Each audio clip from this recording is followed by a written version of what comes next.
নাম কি তোমার? আমার নাম রাইয়ান। রাইয়ান, ক্লাস 3 তে পড়ি। কোন স্কুলে?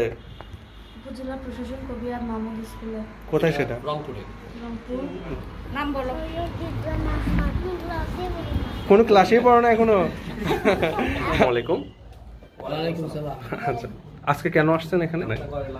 আচ্ছা, আমার ছেলেকে, আমার ভাতিজাকে। আচ্ছা আচ্ছা, এটা আপনার ভাই না? হ্যাঁ। আচ্ছা, বয়স কত এদের? এই বছর 4 বছর ও 9 বছর। 9 বছর।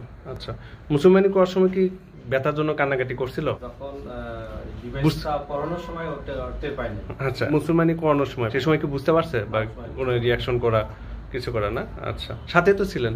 হ্যাঁ। এখানে কি কোনো অজ্ঞান করা হয়েছে বাচ্চাকে? না। এই যে এদিকে মুসলমানি পরে তো প্যান্ট পরাই দিতে পারছেন বাচ্চাকে, প্যান্ট পরে স্বাভাবিকভাবে হাঁটতে পারতেছে। আচ্ছা, এই যে এদিকে তাকাও, ব্যথা পাইছো? ব্যথা পাইছিলা? আর আমি তো কিছুই টের পাইনি। কিছুই টের পাও না। আচ্ছা, আমার খালি মোবাইল হলে কথা শুনি। আসসালামু আলাইকুম।